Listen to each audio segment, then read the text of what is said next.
parcours, c'est une vocation. Et j'oblige mes parents à me faire rentrer à l'école hôtelière. Mon père, qui était parti de zéro, qui avait été brillant, souhaitait d'avoir un fils qui fasse des études, etc., comme tout le monde. Et je lui ai forcé la main pour aller à l'école hôtelière. Et j'ai fait une boutique qui s'appelait Tant qu'à les hommes, qui avait un succès fou. En fin de compte, ça a duré 18 ans. Le secret, c'est le cadeau, c'est l'offrande et le partage. C'est vrai dans la cuisine.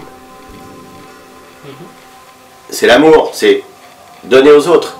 Si on donne, y compris dans la cuisine, surtout dans la cuisine, c'est le propos du jour, si on donne à l'autre de l'effort, de l'attention, de la perte de temps, aller faire des courses, aller acheter, aller choisir les bons radis, les bonnes tomates, après les cuisiner, en faisant attention, pas en regardant faire 36 trucs au téléphone en même temps et tout. Ça, donc on revient sur des critères de vie qui sont pour moi la clé de tout. Billie Holiday, c'est une des 10 artistes que j'emmène sur l'île déserte. Tu me dis, prends 10 disques sur l'île déserte, il y a Billie Holiday. C'est pas une bonne chanteuse, c'est la chanteuse.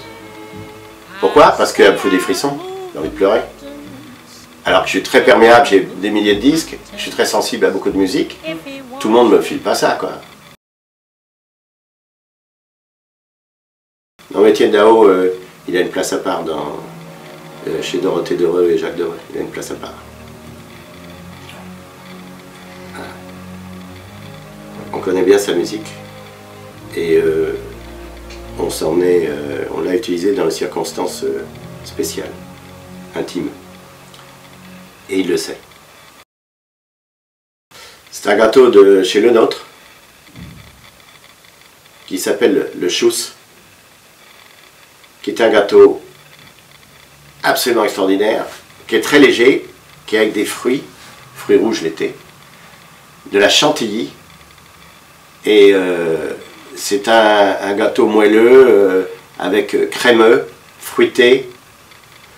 C'est un de mes critères dans les desserts, moi, quand je conseille des restaurants, comme tu le sais, beaucoup. Ouais. J'en ai fait un vrai métier et je passe mon temps à ça. Et je leur dis, dans les desserts, il faut une tarte, un truc au chocolat, et je veux un dessert moelleux, crémeux, fruité. Excellent. Et je le mets partout. Si le gars ne comprend pas ce que je lui dis, il n'est pas bien. Je sais pas si je vais continuer. Il n'est pas bien. Et je suis un peu autoritaire hein, dans ce domaine. Faut que... ouais, je peux pas. Je veux bien convaincre les gens, mais il faut qu'on m'écoute quand même, quoi. En octobre 60, Charlie Mingus, qui est un jazzman colossal de l'histoire du jazz, qui a composé, qui a monté des orchestres et qui était un des meilleurs virtuoses de la contrebasse, avait dans sa formation un autre génie de la musique qui s'appelle Eric Dolphy. Et Eric Dolphy lui a annoncé qu'il quittait le groupe. Et Charlie Mingus a essayé de le retenir. Et c'est un dialogue, et ils ont fait ça de façon musicale. Eric Dolphy, avec son saxo, lui dit je vais te quitter, je sais plus quoi. Non, mais il ne parle pas. Il joue. Et l'autre, il dit non, arrête, déconne pas, on est trop bien ensemble et tout. Ça dure un bon bout de temps. Il est certainement pas facile à trouver, mais c'est quelque chose d'énorme.